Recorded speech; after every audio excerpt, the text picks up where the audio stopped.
জামাই এসছে সালার বিয়েতে, 3 দিন আগে এসে সে ক্যামেরা নিয়ে আসলো, মিনি পর্দা নিয়ে আসলো, সিডি চালিয়ে দিল, এলসিডি চলছে বিয়েতে। সেখানে চলছে গান বাজনা, শরীয়তের একটা জিনিসও সেখানে নাই। এবার মাওলানা সাহেব, ইমাম সাহেব বিয়ে খেতে গিয়ে দেখছে ইন্নালিল্লাহ, এ ঘরে তো সব চলছে, আমি একজন জামে মসজিদের ইমাম, এগুলো তো খুতবাতে হারাম বলে রেখেছি, এ জায়গায় আমার খাওয়া যাবে না। সে চলে গেল। মাদ্রাসার শিক্ষক গুলো বলছে এই বিয়ে ঘরের অনুষ্ঠানে যা কিছু চলছে সবই হারাম, তাহলে আমাদের এখানে থাকা যাবে না। তারা ফেরত চলে গেল। তাহলে রসুলের কুটুম ফিরে গেল, আল্লাহর কুটুম ফিরে গেল, থাকলো কে? বাকি আত্মীয়রা থাকলো। এখন যদি ওই সিডিটা বন্ধ করে দেওয়া হয়, এখন যদি গান বাজনা বন্ধ করে দেওয়া হয়, জামাইরা বেঁকে বসবে, রাগ করবে, এর জন্য বন্ধ করা গেল না। তার মানে আমার আল্লাহকে এবার বলছি আমরা কি, পৃথিবীর সব আত্মীয় আমার রাজি থাক, তুমি না থাকলেও চলবে, রসুল না থাকলেও চলবে। মুসলমানদের বিয়ের অনুষ্ঠানে আল্লাহ নাই, রসুল নাই। মুসলমানিতে আল্লাহ নাই, রসুল নাই। মুসলমানের নবসম্ভূতিতে বউ দেখতে গিয়ে 25 জন বউ দেখছে, কিন্তু শরীয়ত হচ্ছে ওই দেখবে যে বিয়ে করছে, সেখানেও আল্লাহ নাই, রসুল নাই। মুসলমানের একটা নতুন বউ আনতে গেছে, সেখানেও আল্লাহ নাই, রসুল নাই। অর্থাৎ মুসলমান, আমি এক কথাই বলতে চাইছি, মুসলমান তার আল্লাহকে আর রসুলকে তার ঘর থেকে, তার গাঁ থেকে, তার টলা থেকে, তার পাড়া থেকে গর্দন ধরে বের করে দিয়েছে। আজকে এই ভৈরবডাঙ্গার মুসলমান, আর আমতলার মুসলমান, গগন পাহাড়ের মুসলমান, মুর্শিদাবাদের মুসলমান, এরা করেছে কি, আল্লাহকে এবং রসুলকে গর্দন ধরে ঘর থেকে বের করে দিয়েছে। এরপরে শান্তির বিলাসিতার ঘুমে খাটের উপরে এসি চালিয়ে দিয়েছে। আল্লাহ বলছে শান্তির মালিক আমি, তোদেরকে শান্তির ঘুম দিতে আমি দিব না। তোদের পেছনে আমি মাস্টার বিজেপিকে পাঠাবো, বজরংকে পাঠাবো, শিবসেনাকে পাঠাবো, পাচার চামকে তুলে নিয়ে তারা পায়ের হাফসুল বানাবে। চল তোরা বিয়ে দিয়ে বউ নিয়েছে, কত শান্তির জীবন কাটাবে আমি আল্লাহর সঙ্গে চ্যালেঞ্জ করে। এর জন্য আল্লাহ তাবারক ওয়া তাআলা বলেছেন, যখন আমার গোলামেরা, হে নবী তুমি বলে দাও তাদেরকে, তারা যখন 8 জনের প্রেমে পড়ে যাবে, আর তাদের প্রেমে 3 জন থাকবে না, পোশাকে আল্লাহকে নিয়ে নি, রসুলকে নিয়ে নি, খাওয়াতে আল্লাহকে নিয়ে নি, রসুলকে নিয়ে নি, প্রতিটি বাড়িতে ডাইনিং টেবিল হয়ে গেছে। বিশ্বনবী থেকে দলিল পাওয়া যাবে না বিশ্বনবী কোনদিন ডাইনিং এ খেয়েছেন, এটা আমি হারাম বলছি না। বন্ধুরা আমার, আজকে আমাদের ঘরে আল্লাহ নাই, রসুল নাই, প্রত্যেকটি বাড়িতে নামাজ নাই, প্রত্যেকটি বাড়িতে আপনার কিনা ছবি তোলা আছে, রহমতের ফেরেশতা নাই। অতএব ওই ঘর থেকে, যে ঘর থেকে আল্লাহ বেরিয়ে চলে গেছেন, যে ঘর থেকে রসুলকে অপমান করে বের করে দেওয়া হয়েছে, ওই ঘরের ওপর সেই মাবুদের মায়া কোনদিন থাকতে পারে না।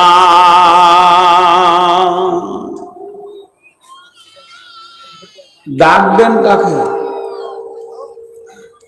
এরা কথা বলছে কেন আমার এই সাইডে?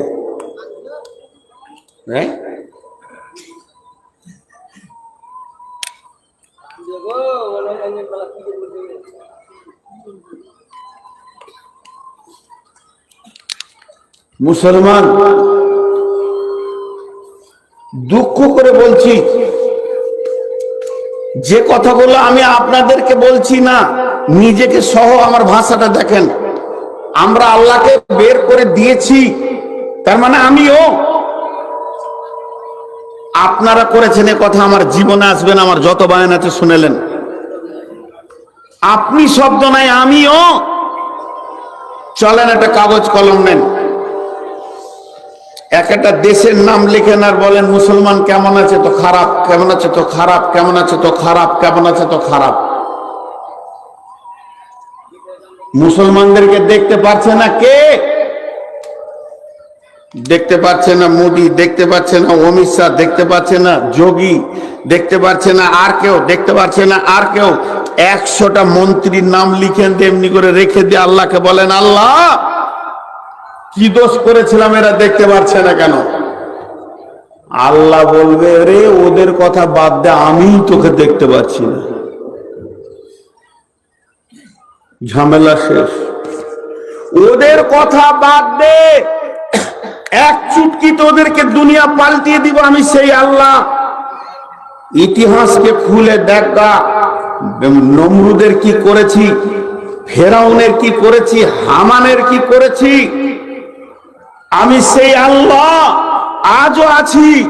তারা পূর্ণাঙ্গ ঈমান নিয়ে আমার সামনে দাঁড়িয়েছিল, তাদের দুশ্মন গুলোকে আমি তাবা করে দিয়েছি।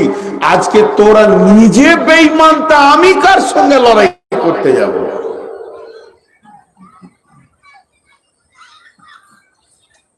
একটা ঘর দাও দাও দাও দাও করে আগুন জ্বলছে, সেই ঘরটার নাম হলো মুসলিম, ওই ঘরটার নাম হলো তসলিম। এই ঘরটা বানিয়েছেন কে? বিশ্ব নবী মিস্ত্রি, আর প্ল্যান এস্টিমেট দিয়েছেন আল্লাহ। তার নাম রাখা হয়েছে ইসলাম। ইসলাম একটা প্রাসাদের নাম। আল্লাহ রসুল বলছেন ওই প্রাসাদের প্রথম ইট হলো হযরত আদম, আর শেষ ইট হলো নবী মুহাম্মদ রাসূলুল্লাহ সাল্লাল্লাহু আলাইহি সাল্লাম। সেই প্রাসাদটা হলো এসি, শান্তি, ঠান্ডা, শীতল। এসি ঘরের ভিতরে যদি আগুন লাগে, দোষ কার?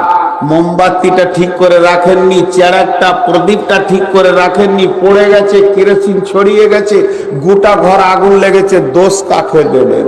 ইস ঘর মে আগ লাগি হ্যায় ঘর হি কি চেরাগ সে। মুসলিম নামে যে বডিটা পৃথিবীতে আছে, খবরদার বিজেপি কে দোষ দিয়েন না, খবরদার নরেন্দ্র মোদীকে দোষ দেবেন না, খবরদার যোগীকে দোষ দেবেন না, খবরদার দোষ দেবেন না অমিত শাহকে। আপনি নিজেকে দোষ দেন, আমরাই দোষী। তারা তো বেঈমানের বাচ্চা, বেঈমানের বীজে জন্ম নিয়েছে। তারা সকাল থেকে সন্ধ্যা কোরআনের বিরুদ্ধে কথা বলবে। আজকে মুসলমান একটা সকাল থেকে উঠে সন্ধ্যা পর্যন্ত কতগুলো কোরআনের বিরুদ্ধে কাজ করছে, ওকে কে ধরবে? ওকে কে ধরবে? ওকে কে ধরবে? ছোট্ট করে একটা কথা বলে যে আমার এই দাড়িটা আছে, উদাহরণটা ভালো করে শুনেন।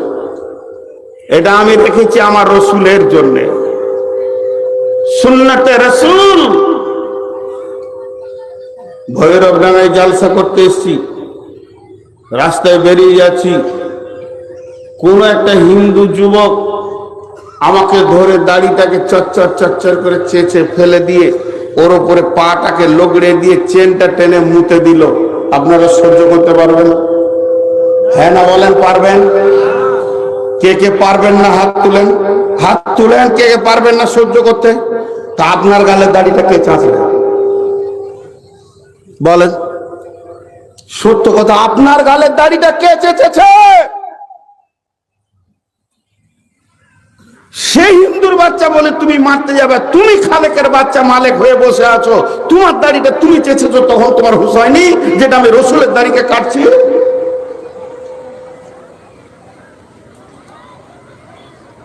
তোমার জন্য হালাল আছে যে নাপিতকে বলা লে চেঁচেলে চাঁদ, তারপর আবার তোকে টাকা দিব, আমার রসুলের দাড়িকে যদি নামাতে পারিস তোকে 20 টাকা দিব। তাকে আবার 20 টাকা দিচ্ছে, সে সেইগুলোকে জমা করে নিয়ে ঢপের পেছনে ফেলে দিলে গোটা শহরওয়ালা পেশাব করছে। হে মুসলমান, তোমার ঘরে কি আগুন তুমি লাগিয়েছো না অন্যজন লাগিয়েছে? খালি লোককে দোষ দিতে ভালো লাগে। সকাল থেকে সন্ধ্যা পর্যন্ত ফরজ নামাজকে অবহেলায় পড়ে আছি,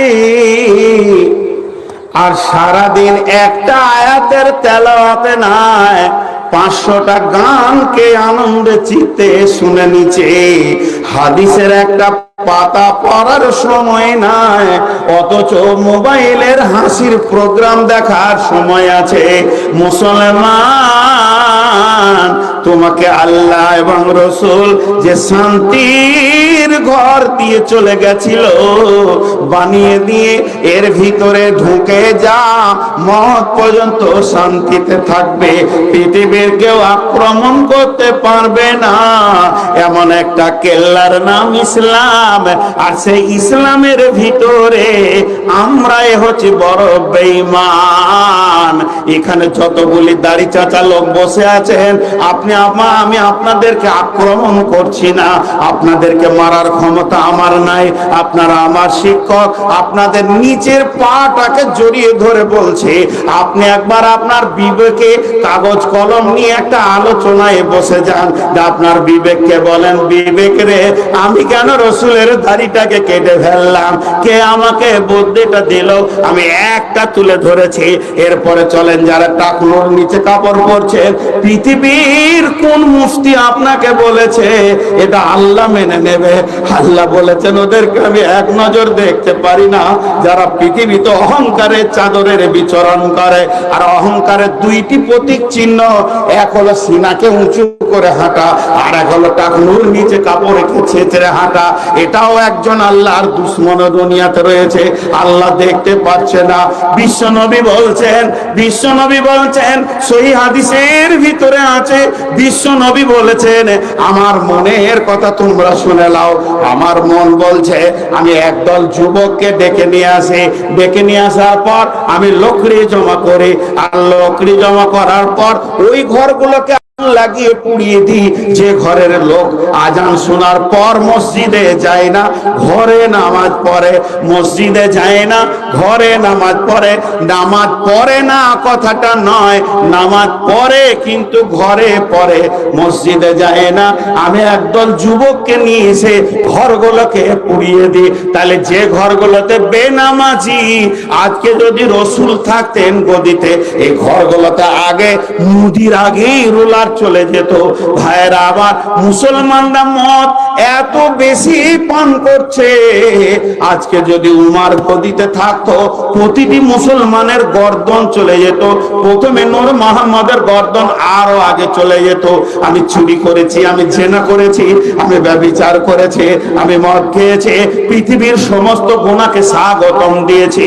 এরপরও যদি ওকে বলা হয় তুই মুসলমান লস, তুই গুনাহগার, তাহলে আর জুতো খুলে মৌলবীর চোপা ভেঙে দিবে। মসজিদে কোন ইমাম যদি বলে সুদখোর তুই মসজিদে আসিস না, আগে তুই হালাল পবিত্র হ, নামাজের প্রথম শর্ত হলো তোকে পবিত্র হতে হবে, এটা যদি বলে দেয় তাহলে তার চাকরি চলে যাবে। ও হলো গায়ের মাস্তান, ও হলো সেরা মাস্তান, ও হলো ডন, ওকে মেপে চলতে হবে ইমামকে। আজকে ইমামকে মেপে মানুষ চলে না, মানুষকে মেপে ইমাম চলে। আল্লাহ বলছে বিজেপিতে এবার দরকার পড়ে গেছে, মুসলমান তোদের গালের দাড়ি বের করবে কি?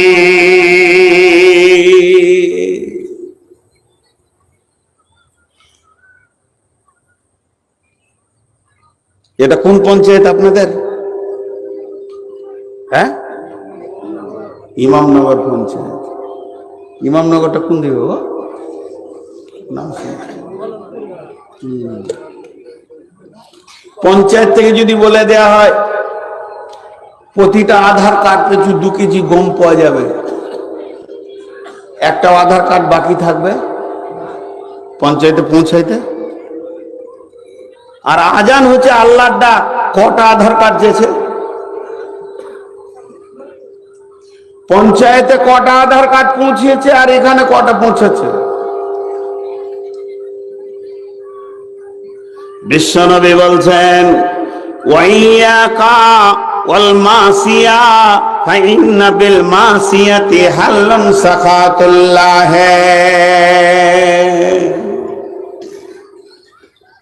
মার কি সাদে পড়ছে? দোষ কাউকে দিয়ে না, দোষ নিজে। আমার মাথায় জুতা পড়ছে, দোষ আমার। ভাইরা আমার, বিশ্বনবী বলছেন ওয়াইয়াকা ওয়াল মাসিয়া ফাইন্না বিল মাসিয়াতি হাল্লুন সাখাতুল্লাহ। যে গ্রামে, যে এলাকাতে যে টোলাতে, যে পাড়াতে, যে পঞ্চায়েতে, যে রাজ্যে, যে দেশে প্রকাশ্য কাবিরা গুনাহ হবে, রাজপথের ওপরে গুনাহওয়ালা গোপন করবে না। তবে জেনে নাও, পূব দিকে মেঘ উঠেছে, বৃষ্টি হবে। এবার মুসলমানদের মারের পালা পড়ে গেছে। পূব দিকে যদি কালো মেঘ ওঠে, বৃষ্টি হবে, এটা যেমন জানতে আমাদের বাকি থাকে না। রোডের ওপরে প্রকাশ্য গুনাহ হলে বিশ্বনবী বলছেন কিয়ামত কাছিয়ে গেছে, মুসলমানের মার চলবে, এটাতে গোপন করার কিছু নাই। তিরপল বিছিয়ে দিয়ে ভুট্টাটি শুকাতে দিয়েছেন, তিরপল বিছিয়ে দিয়ে ভুট্টাটি শুকাতে দিয়েছেন। গহম আছে, জব আছে, বেটা বেটিতে কাজ করছে। ওর একটু পানি টানি খেতে ঘর দিয়ে গেছে, আর এদিকে মেঘ উঠেছে, একদম সন সন সন সন করে মেঘ উঠছে। আপনি বাড়িতে গিয়ে কি বলবেন? বেটা রে, আরে বেটি যা তো মা, গুটিয়ে এলে পানি হবে, গুটিয়ে এলে রাখিস না। তো রাস্তার ধারে যখন তাস, জুয়ো, লুডু, দাবা, মদ, জেনা, চুরি, ব্যভিচার, বেঈমানি প্রকাশ্য চলবে,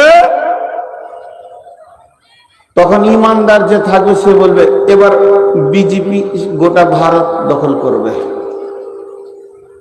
মেঘ উঠেছে যে রাস্তায় দেখা যাচ্ছে, এবার বিজেপি সব পঞ্চায়েত বলে নিবে। আল্লাহ রসুলের কথা মিলবে যে? তুই কি করে জানলি রে?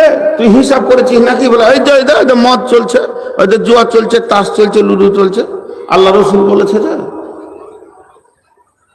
দুনিয়াবি আযাব কাকে বলা হয়েছে? সেই হাদিসের মধ্যে আছে, দুনিয়াবি আযাব হলো যে মুসলমানদের মনের বিরুদ্ধে গদিতে মন্ত্রী বসবে। ভেজাল শেষ, আল্লাহ বসাবেন। একটা শিকারী শিকার করতে গেছে জঙ্গলে, জঙ্গলে শিকার করতে গিয়ে হরিণ পায় না, তো একটা বাঘের বাচ্চা পেয়েছে, পড়েছিল ছোট বাচ্চা, বিড়ালের মতো খুরখুর করছে, মাটা নাই। তো শিকারী বলছে কিছু যখন পেলাম না, তো খালি হাতে কেন ঘর যাব, তোকে নিয়ে যাইছ। তোকে কোলে করে নিয়ে এসছে বাড়ি, তোকে রাখবে কোথায়, জায়গা পেয়েছে না। ওর 50টা ভেড়া আছে, ও ভেড়ার বলে ছুড়ে দিলে থাকা ওখানে। ও ভেড়ার সাথেই থাকে, ভেড়ার দুধ খায়, মানুষ হচ্ছে, বড় হচ্ছে, হতে হতে হতে লম্বা বড় বাঘ হয়ে গেছে, বড় বাঘ, কুইন্টলের বাঘ, আর ভেড়ার সাথেই থাকছে। শিকারি চলে গেছে জঙ্গলের ধারে ভেড়া চড়াতে, ভেড়াগুলো চড়ছে আর শিকারি চুপচাপ বসে আছে। আর জঙ্গলের ভিতরে একটা জঙ্গলি বাঘ, ও নিয়ত করেছে আজকে একটা ভেড়া খাবো। খুব নিশান করেছে, খুব নিশান করছে, একদম মাথা নিচু করে আছে, এইদিকে যে আসবে ওকেই খাবো। আর হাঁ করে হুঙ্কার মেরে একদম ভেড়ার দলে এসে কপ করে একটা ভেড়াকে ধরেছে। আর যতগুলো 150 ভেড়া ছিল ম্যা করে মেরে দিলে দৌড় ঘর। ময়দান খালি, একটাও নাই। শিকারি বাঘ দেখে মারলে দৌড়, কিন্তু একজনাকে ধরেছে। ধরবি ধর, বাঘটা কি ধরেছে, যে বাঘটা ভেড়ার সঙ্গে ছিল, তো ধরে ওর মাথা আর কাজ করছে না। বাঘ ভেড়ার দলে কেন রে? মাথা কাজ করছে না। তুই তো বাঘ রে, বলছে না। তুই যে বাঘের বাচ্চা, হ্যাঁ। ও হাও করবে না, বলছে তোকে বাঘের মতো গর্জন করা শিখায়, আও কর। তোকে দেখলে, আমাকে দেখে 150 ভেড়া বাড়ি ঢুকেছে, আর তুই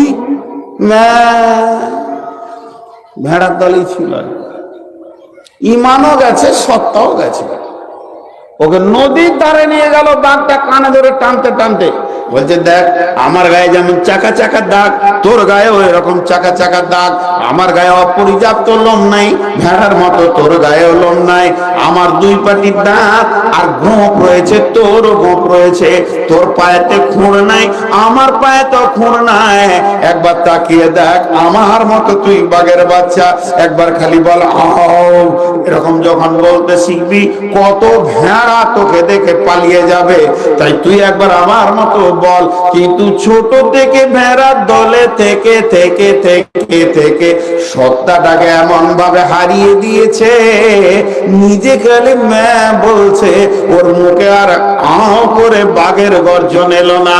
হে মুসলমান,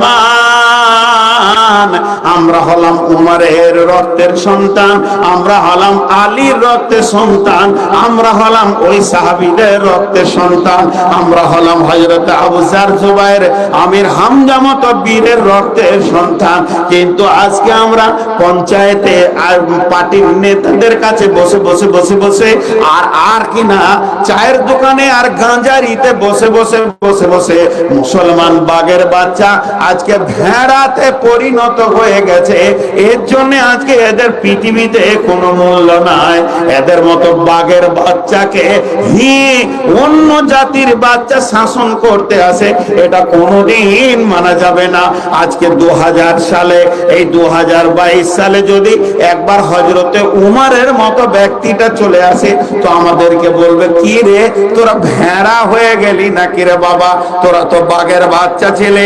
ওহুদের প্রান্তে একটা হুঙ্কার মেরে ময়দান খালি করে দিয়েছিস। বদরের প্রান্তে 313 জনে একদম 10,000কে ঘর পাঠিয়েছিস।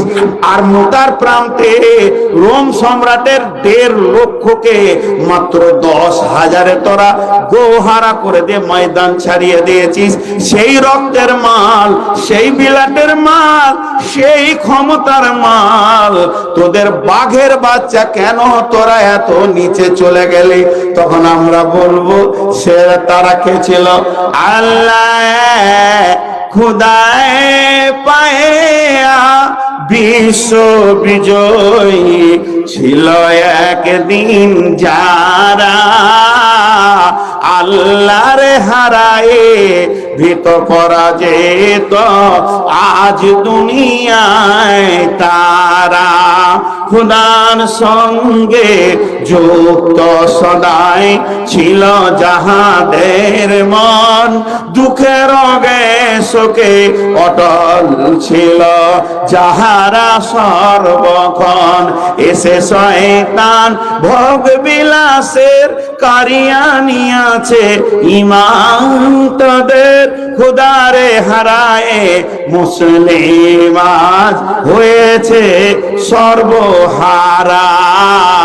খোদায় পায়া বিশ্ব বিজয়ী ছিল একদিন যারা। বিশ্ব নবীর জামানায় দুজন গোয়েন্দা এসেছিল। কিভাবে এসেছিল? যখন পরপর কয়েকটা যুদ্ধে সাহাবীদের সঙ্গে তারা পারল না, এরা মাত্র কয়টা আর ওরা হাজার হাজার লাখ লাখ, তখন তারা আপসের মধ্যে মিটিং করে গোয়েন্দা পাঠালো যে ওরা কিভাবে অস্ত্র চালনা করে, কিভাবে যুদ্ধ চালনা করে, কিভাবে রণক্ষেত্র চালনা করে, তোমরা গোপনে গোপনে গিয়ে শিখে এসো। এরা মুসলমানের মতো সেজে সাহাবীদের ভিতরে মুনাফিকি হালাতে ছিল দুইজন থাকতে থাকে। গভীর রাত্রি যখন হয়, সাহাবীরা তাহাজ্জুদে উঠছে, তখন এরা ভাবছে নিশ্চয়ই এখন অস্ত্র চালনা শিখবে। এরাও তাড়াহুড়ো করে উঠে উজু করে নিল, কিন্তু দেখছে আলীর মতো বাঘ যার সামনে দিনে দাঁড়ানো যায় না, খালিদ বিন ওয়ালিদের মতো সিংহ যার সামনে দিনে কোনোদিন দাঁড়ানো যায় না, সেই লোকটা ওই গভীর রাত্রিতে উজু করে এসে 2 রাকাত নামাজ পড়ে ভিজে বিড়ালের মতো, ছোট্ট নিষ্পাপ প্রাণীর মতো, নিঃশক্তি প্রাণীর মতো থরথর করে কাঁপছে আর চোখের পানি ফেলে হাত দুটিকে তুলে বলছে, মাবুদ গো, মাবুদ, মাবুদ গো, তোমার তোমাকেই চাই, তোমাকেই চাই, তুমি আমাদের, আমি তোমাদের। মাবুদ তোমাকে ছাড়া কিছু হবে না, তোমাকে বলিনি, তোমাকেই সাজদা করি মাবুদ। আল্লাহর সঙ্গে কানেক্ট করছে। গোয়েন্দা দুজন সকালে উঠে বেঈমানরা পালিয়ে গেল, গিয়ে নিজের গোত্রে কাফের মুশরিকদেরকে বলছে, সারা জীবন চেষ্টা করলে ওদের সঙ্গে পারবি না। ওরা সারা রাত কয়েক লাখ ভোল্টের সঙ্গে আলোচনা করে, দিনে জিহাদ করে। এর জন্য একজন উর্দু একজন উর্দু দার্শনিক বলেছেন, সাহাবী লোক দিন মে ঘুরে পে সওয়ার, রাত পে মুসল্লে পে সওয়ার। সারাদিন তারা ঘোড়ায় চেপে আছে, তলোয়ার হাতে নিয়ে, বাজিছে দামামা বাঁধবে আমামা, শির উঁচু করে মুসলমান। দাওয়াত এসেছে নয়া জামানার, বাঘা খেল নাই ওরে রিটার্ন, বাজিছে দামামা বাঁধবে আমামা, শির উঁচু করে মুসলমান। আর যখন গভীর রাত্রি হচ্ছে, তখন তাহাজ্জুদে তারা সাজদায় পড়ে পড়ে কাঁদছে, এদের সঙ্গে কেউ পারবে না। আর আজকের মুসলমান 2022 সালের মুসলমান, মারাক্কা এলাকার মুসলমান, মুর্শিদাবাদের মুসলমান, বর্ধমানের মুসলমান, পশ্চিমবঙ্গের মুসলমান, ভারতবর্ষের মুসলমান, दिन में डाइनिंग टेबल पे सवार, रात में बीबी पे सवार। सारा दिन डाइनिंग टेबिले পড়ে আছে, তখনই গরম, তখনই ঠান্ডা, তখনই কোল্ড ড্রিঙ্কস, তখনই গরম, তখনই চা, তখনই সিঙ্গারা, যেন একটা মেশিন চলছে। আর সারা রাত বিবির উপরে উবুর হয়ে পড়ে আছে। হারাম হোক হালাল হোক, টাকা ইনকাম করো, আর সারা রাত খালি বাচ্চা পয়দা করো। এই জন্য 3টে কাজে এরা ব্যস্ত হয়ে গেছে, খাও কামাও বাচ্চা পয়দা করো।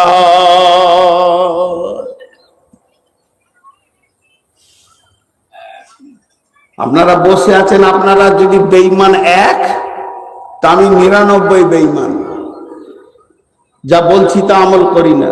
এই তো হালাত চলছে। মদ খারাপ জিনিস না ভালো জিনিস? মদ খারাপ না ভালো?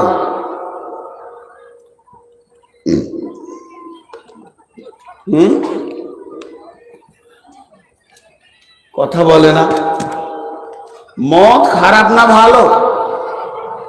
খারাপ।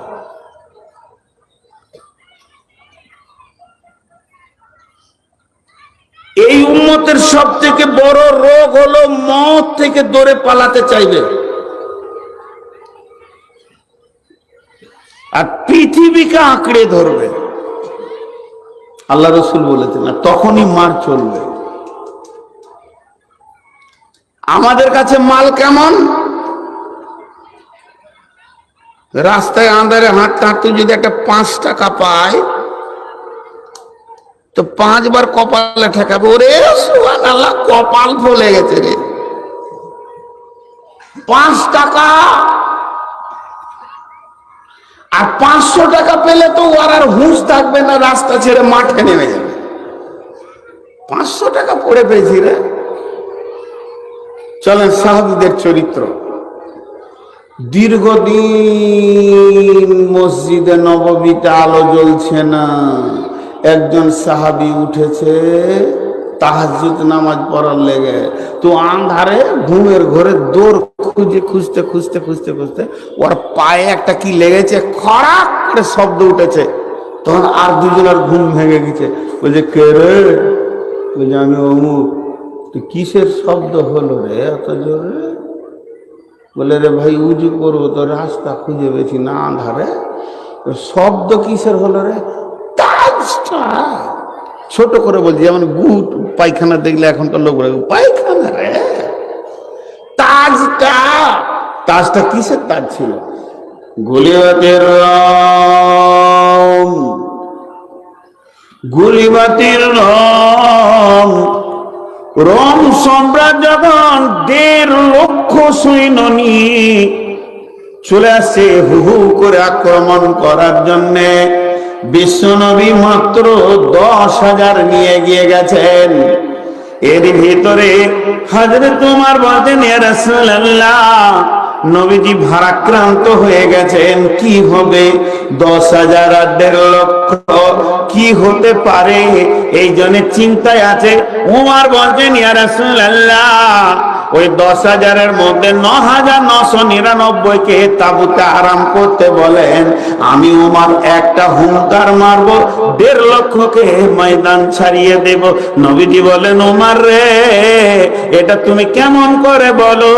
হযরত ওমর বলেন, ইয়া রাসূলুল্লাহ, আপনি বলেছেন যার দিলে আল্লাহ আছে সেই দিলটা হলো জীবিত, আর যার দিলে আল্লাহ নাই ও দিলটা হলো মুর্দা।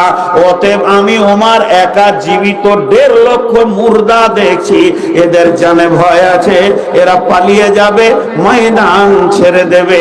এইরকম তাদেরকে করলো কি, তাদেরকে পরাজিত দিয়ে হাঁকাতে হাঁকাতে রোম সম্রাটকে যখন দখল করলো সাহাবীরা, তখন ওই সম্রাটের যত স্বর্ণ মাল ছিল সবগুলোকে টেনে হিঁচড়ে নিয়ে এসে মসজিদে নববীতে বাইতুল মালে জমা করে দিলেন। ওই মালের ভিতরে একটা মাল ছিল সোনার। সেই সোনাটা কতটা পরিমাণ ছিল, একটা মাথায় যদি কারো চাপিয়ে দেয়া হয় তো রাখতে পারবে না, মাথাটা টলবে। এর জন্য ওই তাজটাকে তাতে চেন তৈরি করে সোনার শিকল তৈরি করে একদম মিনারের কুব্বাতে লাগিয়ে দেওয়া হয়েছিল। গোটা শিকলটা ছিল সোনার, আবার তাজটা ছিল সোনার। ওইটা বাদশার সিংহাসনের ওপরে এভাবে ঝুলতো, বাদশা বসে গেলেই মনে হতো যেন ওরা মাথাতে লাগানো আছে। তাহলে সোনার পরিমাণটা কত? ওই মালটা নিয়ে এসে যখন বাইতুল মালে মসজিদে নববীতে জমা পড়ে গেল, আর ওইটাই লেগেছে ওর পায়ে খরাক করে। অতটা সোনা ও আধারে ওই তাজটাতে পা দিয়ে দিয়েছে আর খরাক করে উঠেছে। তখন বলছে, কি রে, আধারে কি হলো রে? তখন নাকটাকে ছোট করে বলছে, ওই তাজটা পায়ে লাগলো। এতগুলি সোনা তাদের দিলকে কেড়ে নিতে পারেনি, এতগুলি সোনা তাদের মনকে কেড়ে নিতে পারেনি, এতগুলি সোনা তাদের ঈমানকে কেড়ে নিতে পারেনি, এতগুলি সোনা তাদের ঈমানকে কেড়ে নিতে পারেনি, এতগুলি সোনা তাদের কাছ থেকে আল্লাহকে, রসুলকে দূরে করে নিতে পারেনি। আর আজকে আমাদের একটু বেশি টাকা হয়ে গেলে ও নামাজ পড়বে না, সিগারেট খাবে, খৈনি খাবে, গাঁজা খাবে, মদ খাবে, ওর জন্য আর নামাজ রোজা নাই। মাদ্রাসাওয়ালা ও কি তুষামত করবে আর খিস্তি করে করে সারা দিন গাল দেবে। আল্লাহ বলছে, অপেক্ষা কর, বিজেপি কে তোরাই আনবি, আমি আল্লাহ পাঠালাম না। জাহারাল ফাসাদ ফিল বাররে ওয়াল বাহরে, স্থলে জলে যত রকম বিপর্যয় আছে, বিমা কাসাবাত আইদিন নাস, মুসলমানের এগুলো হলো তোদের নিজস্ব হাতের কামাই আমলের ফল।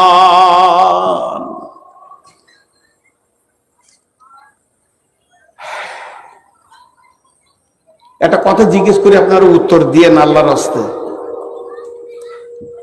আপনাদের এই এলাকায় এমন কোন দোকান আছে যে সকালে যদি বলা হয় যে ভাই কোন একটা মাল দেন, পয়সাটা বিকেলে দিব, ফার্স্ট সকালে দোকান খুলেছে, সাদ বা বইনি যেটা বলে, এটা মুসলমানরা করে? কোন মুসলিম দোকান আছে এটাকে মানে?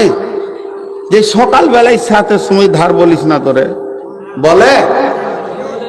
তো জোরে বলেন, বলে কি বলে না? ওর সাথে হিন্দুর পার্থক্যটা বলে দেন আমাকে, আমি আপনার জুতা সাফ করব। ও আর একটা হিন্দুর পার্থক্য কি বলেন?